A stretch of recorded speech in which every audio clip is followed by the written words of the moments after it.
नमस्कार प्यारे विद्यार्थियों, हम पढ़ रहे हैं कक्षा 10 का नया सिलेबस 2024 और 25 के अनुसार नई किताब के अनुसार। तो प्यारे विद्यार्थियों, हमने चैप्टर स्टार्ट किया था चैप्टर नंबर 1 वास्तविक संख्याएं। उसके अंदर हमने क्वेश्चन नंबर 1 और क्वेश्चन नंबर 2 को बिल्कुल अच्छे से सॉल्यूशन कर लिया है। आज हम करने वाले क्वेश्चन नंबर 3 से आगे के सॉल्यूशन, और आपसे वादा कर चुका हूं प्यारे साथियों, एक भी क्वेश्चन आपको रटने नहीं दूंगा। हर एक चीज, छोटी से छोटी चीज आपको समझा के चलूंगा, और आपसे दावा कर चुका हूं कि आपको हर एक क्वेश्चन है वो दिल और दिमाग तक पहुंच जाएगा। तो चलिए इस सेशन को स्टार्ट करते हैं बिना टाइम और वेस्ट किए हुए। तो देखिए क्या कहता है आज क्वेश्चन नंबर 3। उससे पहले अगर आपने पहले वाले लेक्चर नहीं देखे हैं तो प्लीज देख लेना, क्योंकि उसके अंदर हमें बहुत सारी चीजें जो बिल्कुल इजी कॉन्सेप्ट थे, जो हार्ड कॉन्सेप्ट थे, उन सब को हमने सीखा था, वो वेरी वेरी इंपॉर्टेंट थे।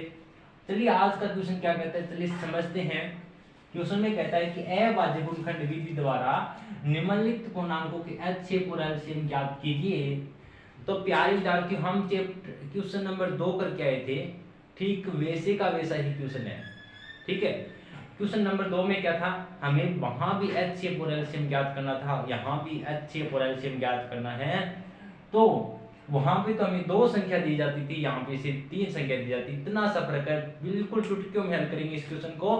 आई होप कि आप अभाज्य गुणनखंड ज्ञात करना सीख चुके होंगे कि अभाज्य गुणनखंड कैसे ज्ञात किया जाता है। दोस्त, जिस साथी को नहीं पता है वो यहाँ सीख लेना, और जिसको बिल्कुल भी नहीं आता है तो वो पहले वाला वीडियो जरूर देखना। क्या कहता है, सबसे पहले फर्स्ट पार्ट को हल करते हैं। 12, 15 और 21 का हमें HCF और LCM ज्ञात करना है। क्या ज्ञात करना है, हाईएस्ट कॉमन फैक्टर और लीस्ट कॉमन फैक्टर। LCM और HCF ज्ञात करना है।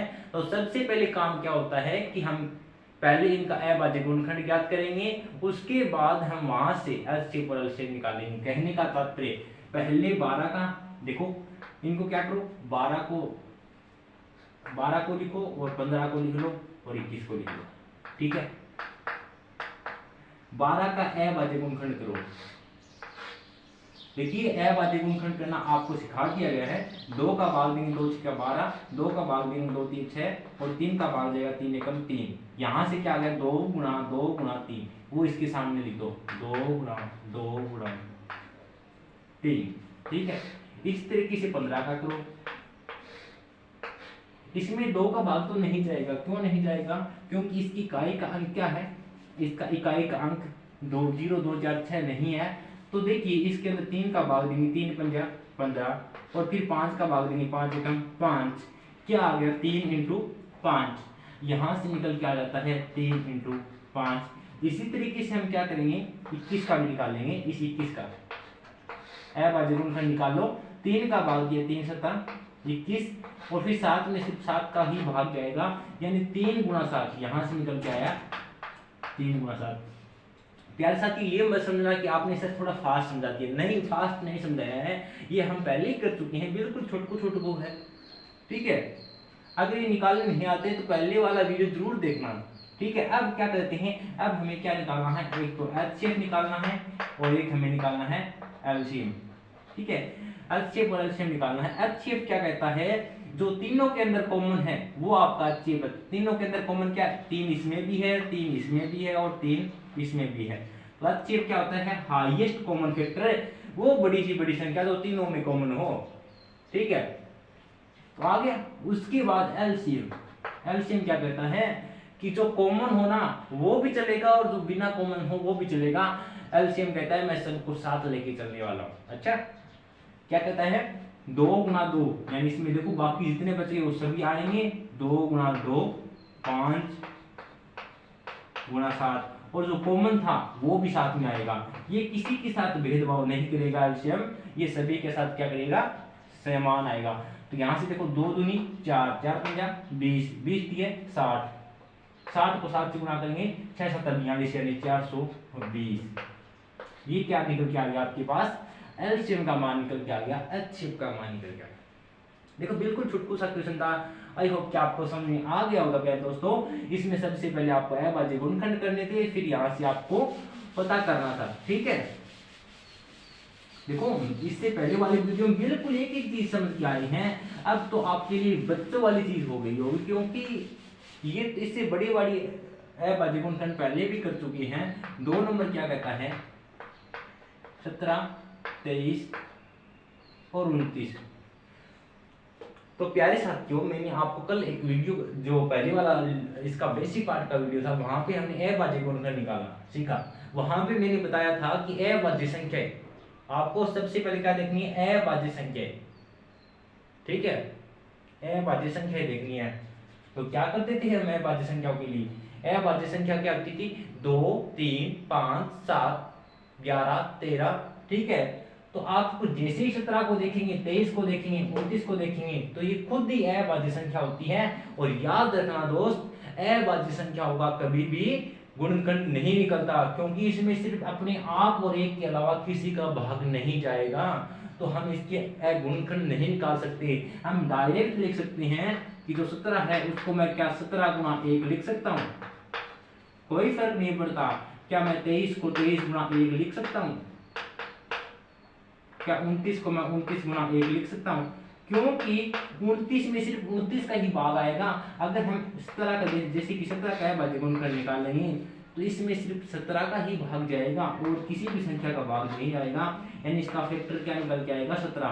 तो 17 गुना 1 लिख दो, यानी ये वो संख्या है, ये वो अभाज्य संख्या है जिसमें सिर्फ अपने आप और एक के अलावा किसी भी संख्या का भाग नहीं जाएगा। लेकिन हमें तो HCF और LCM निकालना है। तो HCF कितना आ जाएगा यहाँ से, इन तीनों में कॉमन क्या है, आप कहेंगे 1 कॉमन है इन तीनों में, तो HCF आ जाएगा 1 और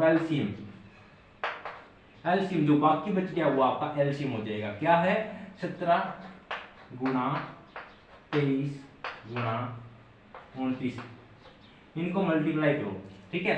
17 को 23 से मल्टीप्लाई करो, फिर 29 से करो। 17 को 23 से मल्टीप्लाई करना है, उसको 29 से मल्टीप्लाई करना है। चलो करते हैं, ठीक है। अब देखिए 17 को 23 से करेंगे तो क्या आएगा, 17 दिया 51, 17 दूनी 34, कितना आ गया 1 और 9 और 391। उसको अब 29 से और गुणा कर दो, 9 एकम 9, 9 ने 81, 8 बच गई, 9 3 27 और 8 कितना होता है प्यारे साथियों, 27 और 8 होता है आपका 35, 2 एकम 2, 2 नहीं 18, 1 2 3 6 और 1 7, 9 3 8 5 13 और 11,339 आ गया। क्या सही किया है हमने गुणा, जल्दी से चेक करो, क्या 11,339 आ रहा है, तो बिल्कुल राइट किया हमने, 11,339 आ रहा है। तो इसका एलसीएम कितना हो जाएगा, 11,339। ओके, आई होप यहाँ तक आपको समझ आ गया होगा दोस्त। उसके बाद इसका थर्ड पार्ट लेते हैं और समझते हैं क्या कहता है थर्ड पार्ट में। फटाफट आप अपनी कॉपी रखो और उसमें साथ सोल्व करने की सोचो, ठीक है, क्योंकि हम ये पहले भी ऐसे कई पार्ट कर चुके हैं। जैसे कि अगर बात करें 3 नंबर की, क्या है 3 नंबर, 8 9 और 25, ये है आपका। तो सबसे पहले आपको पता है कि 8 का यहाँ पे लिख दो, 8 9 25, ठीक है। 8 का है भाज्य गुणनखंड किया, 2 का भाग जाएगा 2 चुकी 8, 2 का भाग देंगे 2 दूनी 4, 2 का भाग देंगे 1, कितना आ गया 2 गुना 2 गुना 2, कोई दिक्कत नहीं है यहाँ तक। उसके बाद 9 का करते हैं, 9 में 2 का भाग तो नहीं जाएगा क्योंकि ये सम संख्या नहीं है, और 2 का विभाज्यता का नियम ये कहता है जिसका इकाई का अंक 0 2 4 6 8 हो उसी में 2 का भाग जाएगा। इसका मतलब इसमें 3 का भाग जाएगा, 3 की है 9, 3 एकम 3, तो क्या आएगा यहाँ से 3 इंटू 3। इसी तरीके से हम क्या करते हैं 25 का निकालते हैं, 5 का भाग देंगे 5 5 25 और फिर 5 का भाग देंगे 5 एकम 5, क्या आ गया यहाँ से 5 गुना 5, ठीक है। अब आपको क्या निकालना है, एक तो आपको HCF निकालना है, एक आपको LCM निकालना है। HCF कितना आएगा प्यारे दोस्तों, यहां से देखो तीनों में क्या कॉमन है, आप कहेंगे सर इसमें तो 2 2 है, इसमें 3 3 है, इसमें 5 5 है, इसमें तो कुछ कॉमन नहीं आ रहा है। तो आपको यहाँ पे पता है कि यहाँ पे एक तो आई आएगा, इसके साथ अगर मैं एक का गुणा करा दूं, इसके साथ एक का गुणा करा दूं, कोई फर्क नहीं पड़ने वाला है।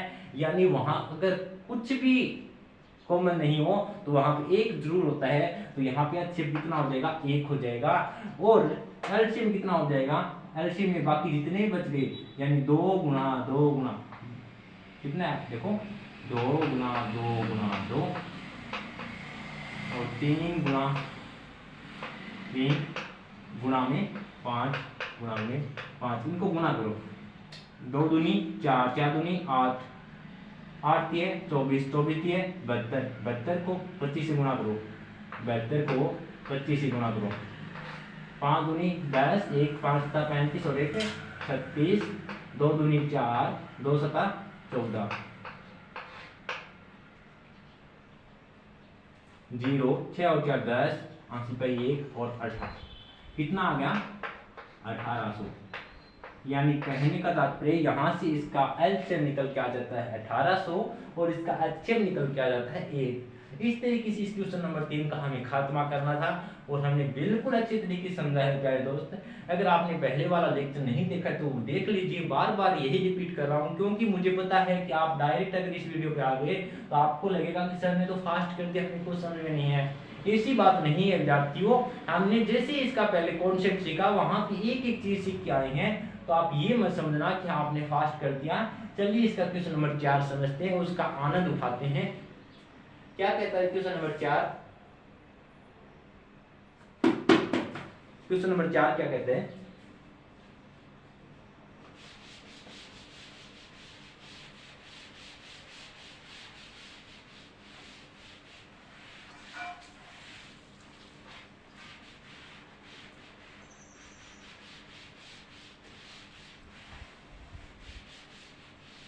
क्या आप क्वेश्चन नंबर 3 समझ में आ गया? प्लीज कमेंट करके जरूर बताना। अगर आपको कोई क्वेश्चन नहीं समझ में आता है तो मैं वापस समझा दूंगा, लेकिन आपको कोई भी क्वेश्चन को रटना नहीं है। क्या कहता है क्वेश्चन नंबर 4? इसने दिया गया है कि HCF 306, देखिए मैं लिखता हूं HCF 306, 657 बराबर 9 दिया है। ठीक है, आगे कहता है एलसीएम 306 और 657 का ज्ञात कीजिए। एलसीएम ज्ञात करना है आपको। एलसीएम 306 और 657 ज्ञात करें। वेरी इंपॉर्टेंट क्वेश्चन दोस्तों, छोटको सा क्वेश्चन दिखने में बिल्कुल वेरी इंपॉर्टेंट है, निशान लगा लेना, बार बार परीक्षा में पूछा जाता है ये क्वेश्चन। क्या कहता है, आपको दो संख्याओं का HCF दिया गया है कि वो दो संख्या कौन सी है, 306 और 657। देखिए कोई दो संख्या है 306 और 657, उनका HCF 9 दिया गया है। आपसे पूछा गया है कि इन दो संख्याओं का एलसीएम क्या होगा।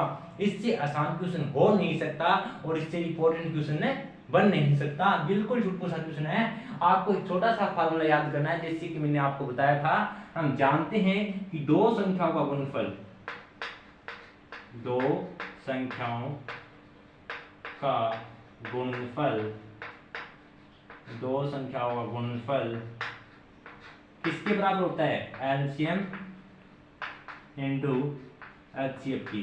ये प्यारा सा सूत्र आपको याद रखना है। यानी दो संख्या मान लेते हैं कि n1 number of 1 number of 2, n1 और n2 दो संख्या हैं, इनका गुणा किसके बराबर होता है, एलसीएम इनटू एचसीएफ। ये फार्मूला आपको याद रखना है कि दो संख्याओं का गुणनफल होता है वो एलसीएम इनटू एचसीएफ के बराबर होता है। क्या होता है, एलसीएम इनटू एचसीएफ के बराबर होता है। तो यहां से देखिए हमें दिया गया है कि 306 और 657, यानी n1 का मान कितना दिया गया है, पहली संख्या 306 है और n2 दूसरी संख्या कितनी है, आप कहेंगे 657 है, और इनका HCF कितना दिया गया है, 9 दिया गया है। n1 का मान दिया गया है, n2 का मान दिया गया है, HCF का मान दिया गया है। क्या एलसीएम कुछ है, क्या हम एलसीएम नहीं बता सकते, बता सकते हैं। n1 का मान कितना है, आप कहेंगे 306, गुना अंडों का मान कितना है 657 बराबर एलसीएम का मान तो हमें ज्ञात करना है, लेकिन एचसीएफ का मान दिया गया है कितना है 9। ठीक है, हमें किसका मान चाहिए, हमें इस एलसीएम का मान चाहिए। तो ये 9 गुणा में है ना, यहां से उठाकर अगर इसे गुणा में इधर भेजें इनको, ये भाग में चला जाएगा।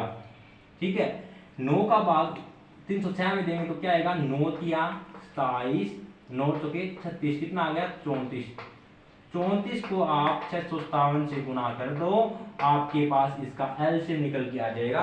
क्या निकल के आ जाएगा आपके पास एलसीएम निकल के आएगा। फटाफट करो क्या आएगा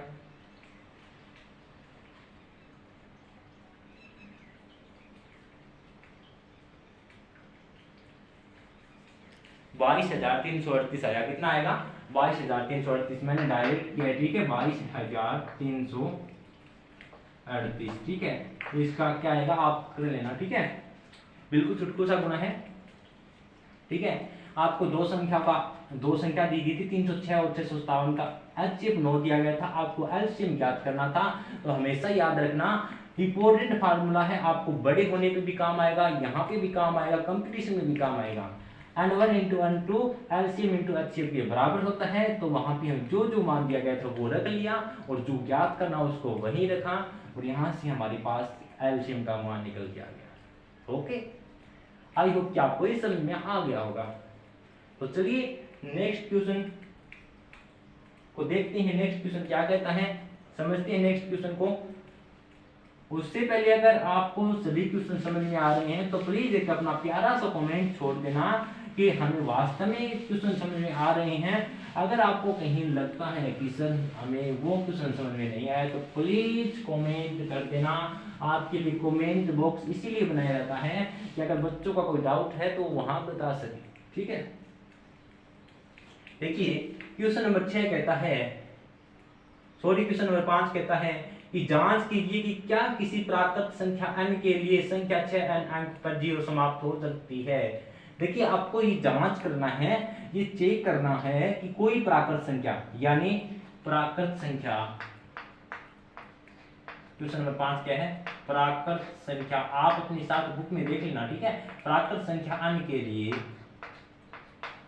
प्राकृत संख्या n के लिए कि प्राकृत संख्या n के लिए कोई संख्या n के लिए संख्या 6 की पावर n अंक 0 पर समाप्त हो सकती है।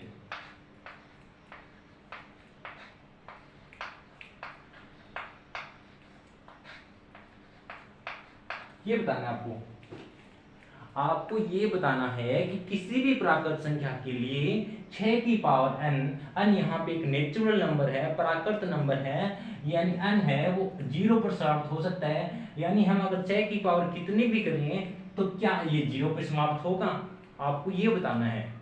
तो प्यारे साथियों आपको हमेशा याद रखना है कि कोई संख्या 0 पर कब समाप्त होती है, जब उसका फैक्टर क्या होता है, ये आपको हमेशा याद रखना है। तो चलिए मैं बताता हूं आपको कि देखिए सबसे पहले अगर मैं कहूं, आपको एक बात हमेशा याद रखनी है, अगर किसी का भी फैक्टर 2 गुणा 5 के रूप में है और उसकी पावर n है यानी 2 पंजा 10, अगर देखो इकाई का अंक 0 कब आता है, 2 को अगर 5 से गुणा करूंगा तो 0 आएगा, यानी उसका इकाई का अंक 0 पर समाप्त होगा। ठीक है, अगर मैं n का मान कितना भी ले लूं, जैसे कि 2 को 5 से गुणा किया 10 और 10 के ऊपर मैंने 2 ले लिया, तो 10 की पावर 2 का मतलब होता है 10 गुणा 10 यानी 10 धाम 100, यानी देखो 0 आ रहा है। यानी अगर किसी का भी फैक्टर याद रखना, अगर किसी का भी, अपनी कॉपी में लिख लो, किसी का भी फैक्टर यानी किसी का गुणनखंड, किसी भी संख्या का गुणनखंड 2 गुणा 5 की पावर n के रूप में हो, के रूप में हो, तो वह संख्या जीरो पर समाप्त होगी, यानी उसका एक अंक लास्ट वाला क्या आएगा, जीरो आएगा। आप लिख लो किसी भी गुणनखंड यानी किसी भी संख्या का हम अभाज्य गुणनखंड करें और उसका गुणनखंड करने पे 2 गुणा 5 के रूप में आ जाए तो वो संख्या जीरो पर समाप्त होगी। ठीक है, जैसे कि बात करें अब 6 की पावर n की, तो आपको पता है सबसे पहले 6 के गुणनखंड करते हैं। 6 के गुणनखंड करेंगे तो क्या आएगा, 2 का भाग देंगे 2 दिए 6, 3 एकम 3, यहाँ से क्या आएगा 2 गुणा 3, क्या आएगा,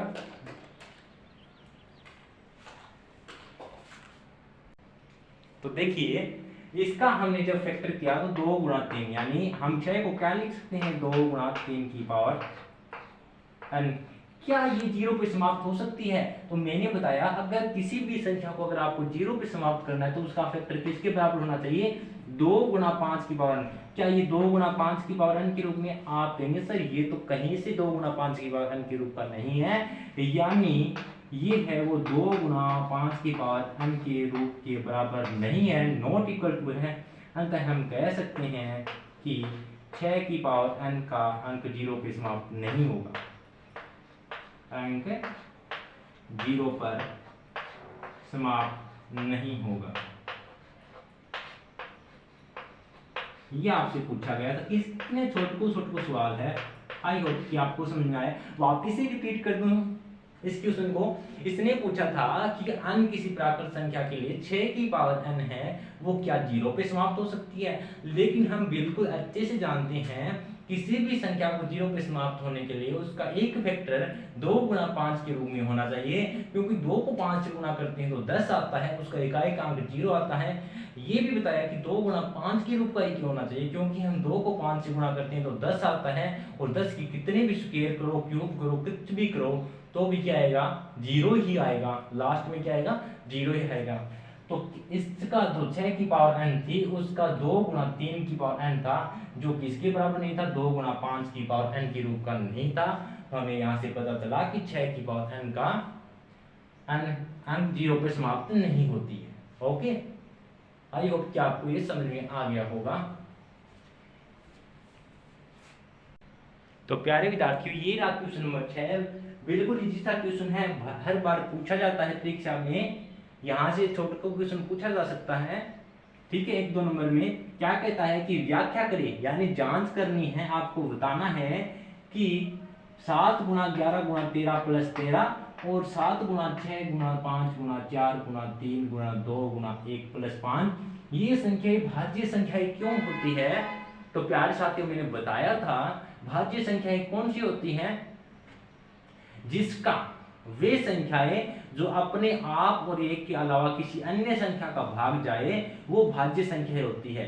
यानी जिसके फैक्टर, देखो जैसे कि मैं कहूं कि 2, ठीक है, जैसे 3 की बात करते हैं तो 3 का अगर हम पता है ना 3 को क्या लिख सकते हैं, 3 गुणा 1, इसका फैक्टर क्या बन गया 1, इसका गुणनखंड 2 बने ना, 1 तो 3 बन गया, 1 बन गया, 2 गुणनखंड बन गए। यानी जिस संख्या के 2 से अधिक गुणनखंड होंगे वो तो भाज्य संख्या होगी, और इसके 2 गुणनखंड होंगे वो अभाज्य संख्या होगी। आपको याद रखना है, जैसे कि अगर हम बात करें 2 की, क्या करें 2 की, अब कई छात्र पूछते हैं कि सर 2 भाज्य है या फिर अभाज्य है, क्या है, 2 भाज्य है या फिर अभाज्य।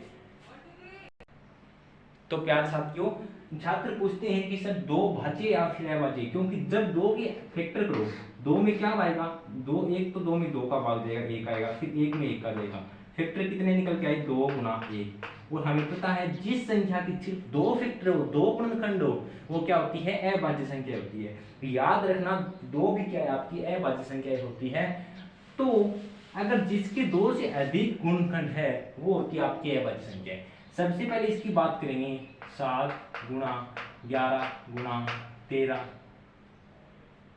प्लस 13 की। देखो ये एक अलग संख्या है और ये एक अलग संख्या है, क्योंकि ये तो सभी गुणा में है और ये प्लस में है इसके। और आपको पता है कि जब 2 संख्या प्लस में हो तो अगर उन दोनों में से अगर कोई चीज समान हो तो वहां से हम क्या ले सकते हैं, कॉमन ले सकते हैं। तो इसमें भी 13 है और इसमें भी 13 है, तो इन दोनों में से कॉमन ले लो, क्या आएगा, 13 कॉमन ले लिया तो क्या बचेगा, यहाँ बचेगा 7 गुणा 11 और गुणा में 1, क्योंकि 13 यहाँ से ले लिया तो यहाँ पे क्या बचेगा 1, और प्लस में यहाँ से 13 ले लिया तो क्या बचेगा 1। क्योंकि जहां से हम कॉमन लेते हैं वहां पे सिर्फ एक बचता है 13। इनको गुणा करो, 7 को 11 से गुणा किया 11 सता 77 और प्लस में 1। देखो 7 को 11 से गुणा किया 11 सता 77 एकम 77 प्लस 1 13। 77 को 1 77 और 1 कितना होता है 78। अब 13 को 78 से गुणा करो, किसको करो 13 को 78 से गुणा करो, क्या आएगा 13 को 78 से गुणा करेंगे फटाफट बोलो तो करो 78 को 13 से गुणा करो, क्या आएगा 3 8 24 और 2 बच गया 3 7 21 और 2 23 और 78 11 और 10 कितना आ गया 1014। 1014 कितना आ गया 1014 आ गया। अब देखियो इसको हमने 1014 को गुणा किया, क्या आपको पता नहीं चलता कि इसके देखो 1014 को मैं क्या 13 गुणा 18 78 नहीं लिख सकता, क्योंकि देखो 13 को जब 78 से गुणा किया है तो ही तो मेरे पास 1014 है। इसका मतलब जो 1014 है वो संख्या है, इसके अंदर एक 13 गुणनखंड हो गया 13 और 78 और इसका इकाई का अंक 4 है, तो ये 2 से भी विभाजित होगी, यानी इसमें 2 का भी पूरा पूरा भाग जाएगा। कहने का मतलब ये 13 से विभाजित होगी 78 से विभाजित होगी 2 से विभाजित होगी, यानी 2 से अधिक संख्याओं का भाग जा रहा है। इसका मतलब ये वाली संख्या क्या है, ये क्या है विभाज्य है, भाज्य संख्या है। यही हमसे पूछा है कि ये भाज्य संख्या है। आपको कारण बताना था, व्याख्या करें कि आप लिख देना, क्योंकि जो 1014 है उसमें 13 78 2 का भाग जा रहा है, इसका मतलब वो भाज्य संख्याएं हैं। ठीक है, इसी तरीके से आपको क्या करना है इसका चेक करना है। तो देखिए एक तो ये संख्या और एक ही अलग से प्लस वाली अलग है, ठीक है, तो इन दोनों में यहाँ भी 5 है और यहाँ भी 5 है, कॉमन ले लो डाके 5 कॉमन लिया तो यहाँ पे क्या बचा 7 गुणा 6 और 5 कॉमन ले लिया तो 1 बचेगा, 1 से गुणा करेंगे तो कोई फर्क नहीं पड़ने वाला। यहाँ पे क्या बचा 4 गुणा 3 गुणा और 2 और 2 को 1 से गुणा करेंगे तो 2 ही आएगा और प्लस में 5 कॉमन ले लिया तो 1 बचा। इनको गुणा करो 3 दूनी 6 6 चौके 24 24 को 42 से गुणा करो 24 को देखो 7 सिक्के 42 और इसको 4 की 12 दूनी 24 प्लस का 1 42 को 24 से गुणा करो क्या आएगा, तो क्या आएगा 1008 आएगा। देखो 5 1008 और प्लस में 1 इनको जोड़ो 1008 में 1 जोड़ा तो क्या आ गया 1009। ठीक है, इनको गुणा करो 5 से गुणा करेंगे तो कितना आएगा 5045 कितना आ गया 5045 कितना आ गया, देखो 5 नहीं 45 0 0 यानी 5045 आ गया। तो आपको ये बताना है कि देखो इसमें हमने जब 42 को 24 से गुणा किया तो 1008 आया, ठीक है, यानी इसमें 5045 का फैक्टर करो 5045 का आप गुणनखंड करो तो आप करेंगे तो क्या आएगा 2 का भाग जाएगा 2 दूनी 4 2 पंजा 10 2 दूनी 4 2 एकम 2 फिर 3 का जा रहा है 3 8 24 3 चुके 3 का तो नहीं जा रहा 5 का देखो सॉरी 45 है यहाँ पे, ठीक है 45 है तो इसमें किसका भाग जाएगा, सबसे पहले 3 का भाग देते हैं। देखिए 5045 इसमें 2 का भाग तो नहीं जाएगा, कैसे पता चला, क्योंकि इसकी इकाई का अंक 5 है और जिसका इकाई का अंक सम न हो उसमें 2 का भाग तो नहीं जाएगा। क्या इसमें 3 का जा रहा है 5 और 4 9 और 9 और 5 14, यानी इसकी इकाई के अंकों का योग भी 3 से विभाजित नहीं होगा, इसका मतलब 3 से तो नहीं जाएगा, लेकिन इसमें 5 का पूरा पूरा भाग जाएगा क्योंकि इसका इकाई का अंक 5 है। 5 एकम 5 0 5 में 45 कितना आ गया 1009 आ जाएगा, तो 0 भी आएगा। ठीक है, फिर 1009 में 1009 को तो मैं क्या लिख वापिस इसमें किसका भाग जा रहा है, फिर देखो 5 का जा रहा है क्या इसको मैं 42 गुना 24 नहीं लिख सकता, देखो 1009 को 42 गुना 24 लिख सकता हूं, ठीक है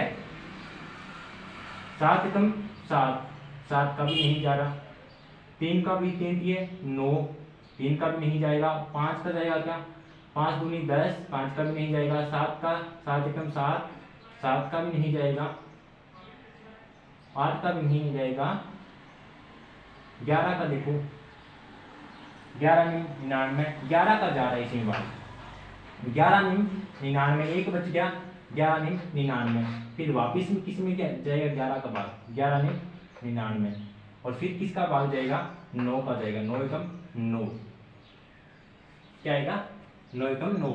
यानी देखो इसके फैक्टर कितने निकल के आ गए, 5 गुना 11 गुना 11, 5 गुना 11 गुना 11 गुना 9, यानी कितने सारे फैक्टर निकल के आ गए दोस्त। लेकिन हमें तो ये देखना था क्या ये 2 से ज्यादा संख्या से विभाजित है, तो आप लिख देना कि जो हमारी संख्या 5045 है उसके 2 से ज्यादा फैक्टर मौजूद है, तो ये विभाज्य संख्या है।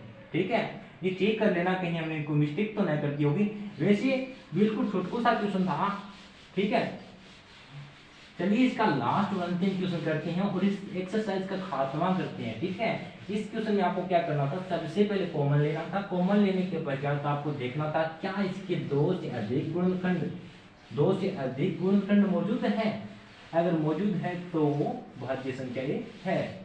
चलिए इसका लास्ट क्वेश्चन देखते हैं, इंपॉर्टेंट क्वेश्चन है, देखिए बड़ा क्वेश्चन है, बोर्ड पे तो नहीं लिख पाऊंगा।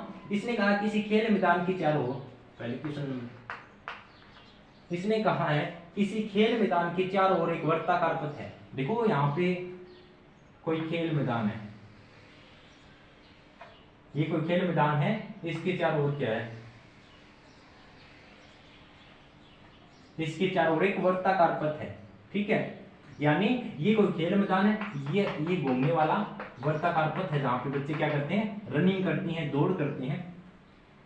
ठीक है, यहाँ पे क्या कहता है, इस मैदान में एक चक्कर लगाने में सोनिया को, मान लो कि यहाँ पे क्या है, सोनिया को ऐसे रिप्रेजेंट कर दिया, सोनिया को एक चक्कर लगाने में 18 मिनट, जब सोनिया यहाँ से लेकर यहाँ तक वापस यहाँ पे आती है तो उसको कितने मिनट लगते हैं, लिख देता हूं,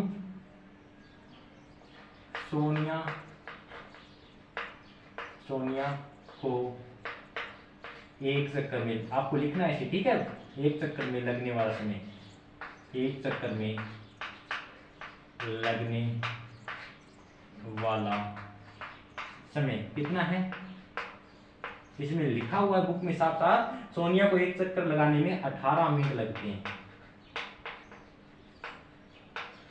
ठीक है, ठीक है, सोनिया का काम हो गया, जैसे ही सोनिया यहां से यहां तक आएगी तो उसको कितने मिनट लगेंगे, 18 मिनट। ओके, लेकिन जब भी इसी मैदान का एक चक्कर और लगाने पर, इसी मैदान का एक चक्कर लगाने में रवि को 12 मिनट, जैसे ही रवि यहां से चलता है और रवि जैसे ही यहाँ पे एक चक्कर पूरा करता है तो उसको कितने मिनट लगते हैं, 12 मिनट। तो देखो रवि को कितना टाइम लगता है, रवि का समय आप पूरा लिख देना, रवि को एक चक्कर लगाने में कितना समय लगेगा, 12 मिनट। ओके,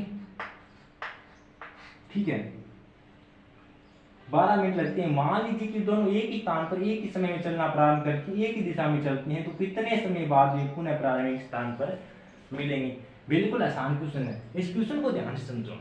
इसने कहा है कि कोई रवि और सोनिया नाम के 2 लड़के हैं, कोई वर्ताकार पथ पे घूम रहे हैं, यानी इनका एक बिंदु यहाँ से है, वो इसी बिंदु से चलना स्टार्ट करते हैं दोनों, और रवि को, सोनिया को तो एक चक्कर लगाने में 18 मिनट लगते हैं, और वहीं रवि को एक चक्कर लगाने में 12 मिनट लगते हैं। कितने मिनट लगते हैं, 12 मिनट। तो वो कहते हैं कि अगर वो दोनों एक ही दिशा में, यानी सोनिया भी इसी दिशा में दौड़े और रवि भी इसी दिशा में दौड़े ऐसे, ठीक है, तो वापिस दोनों इसी बिंदु पर एक साथ कब मिलेंगे, तो आपको ये बताना है। और इसके लिए आपको क्या करना है, याद रखना, आप कभी भी कंपटीशन में जाए, कभी भी किसी भी क्लास में हो, जब आपके पास इस प्रकार का क्वेश्चन आए तो आपको डायरेक्ट उन दोनों के जो समय है उसका आपको एलसीएम ले लेना है, लघुत्तम समापत्ति निकाल देना है, और आपके पास वो दोनों के मिलने का समय आ जाएगा। ठीक है, तो क्या मतलब, कहने का मतलब इसको समय लगता है 18 मिनट और इसको समय लगता है 12 मिनट। इन दोनों का क्या निकाल दो आप, एलसीएम निकाल दो। क्या निकाल दो, एलसीएम। तो 12 और 18 का एलसीएम कितना हो जाएगा, 12 और 18 का आपको पता है 12 को मैं क्या लिख सकता हूँ, 12 का बाजी गुणनखंड करो, 2 छक्के 12 और 2 तिये 6 और 3 एकम 3। क्या मैं 2 गुणा 3 लिख सकता हूँ? आप 3 लिख सकते हैं। इसी तरीके से क्या मैं 18 को क्या लिख सकता हूँ? 18 को लिख सकता हूँ मैं, ए बाजी गुणनखंड करो, यहाँ करते हैं 2 नी 18, 3 तिये 9, 3 एकम 3। क्या लिख सकते हैं? 2 गुणा 3 गुणा 3, ये लिख सकते हैं। और एलसीएम क्या कहता है?